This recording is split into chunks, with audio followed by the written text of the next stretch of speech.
We're going to run the floor now with Jay Williams on some big performances in the NBA last night. Let's start with Joel Embiid, scored 45 in the 76ers win over the Pacers. Jay Will, is this the MVP? I still have Jokic as my MVP. I think Joel Embiid, at the end of the day, is giving a great performance. Even though Jokic and the Denver Nuggets lost the other night, I think the PER, the way he's played, he is the bona fide MVP. MVP race coming to a head here in the final weeks. Next, we head to Chicago, where DeMar DeRozan had 40, but the Bulls lost to the Bucks.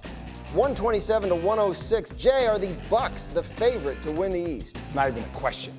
It's not even, I know Miami is ranked the number one team in the Eastern Conference right now, but I am willing to go on record and say that Giannis is the best player in the world, and the team that is built around him is the best team in the Eastern Conference. Hard to argue the way Milwaukee's going right now. We had one more 40-point game. Kyrie Irving dropped 42 on the Rockets as Brooklyn snapped a two-game losing streak with a 118-105 win over Houston. Kevin Durant had 18 with 9 rebounds and 7 assists in that Nets win, which moved Brooklyn up to the number 8 seed, which is very important. If you understand how this play-in tournament works, gives them 2 opportunities if they finish there to advance out of the play-in instead of just 1.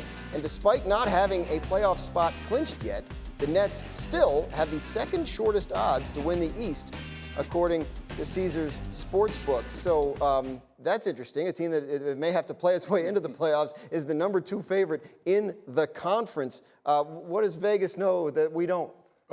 That they have Kevin Durant and Kyrie Irving, two guys that are 2 of the most prolific scorers the game of basketball has ever seen. Look, according to the seedings right now, I think the Nets would have a legitimate chance to beat the Miami Heat. They would probably be considered favorites going into that matchup in the playoffs. In the playoffs, I don't believe they would beat the Boston Celtics. And if you look at over the last several games, even in this last month, Jason Tatum dropped 54 in them. Giannis dropped 44. Luka dropped 37. Trae Young 36. Even in their last game last night against the Houston Rockets, Kevin Porter had 30 plus. Jalen Green had 30 plus. It still felt like it came down to the wire. So Jason Tatum, Jaylen Brown, I think the prolific scoring of the Boston Celtics combined with their defense, not even having Robert Williams, I don't think they would be favored to beat the Boston Celtics. Right. So, I mean, defense obviously a big issue for Brooklyn. I don't know if anybody remembers, but at the trade deadline, they acquired a guy that was a really good defensive player whose name is Ben Simmons, still has not participated in any of their games. Brian Windhorst,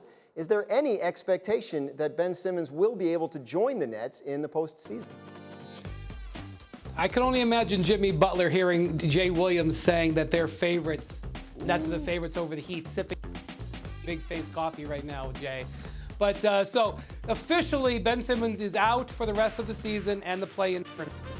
Unofficially, behind the scenes, the Nets have not ruled him out for the postseason, and they believe if he could ramp up, that if they play in maybe a conference finals 4.5, 5 weeks from now, that if he clears all the hurdles that he could play. So we still could see him out there. Is it realistic? That's a different story. He hasn't been able to consistently play in a year now. And so it's not impossible, but I wouldn't bet on it. Zach, how badly do they need him if they do advance to the postseason?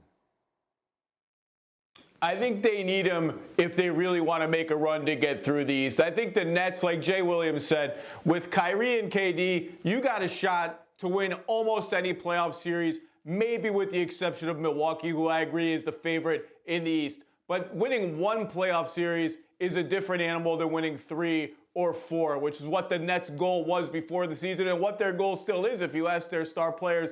I think they need Ben Simmons to do that, particularly with Seth Curry's ankle issues on again, off again.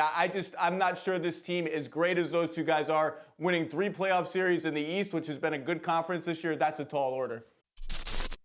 Thank you for watching ESPN on YouTube. For live streaming sports and premium content, subscribe to ESPN+.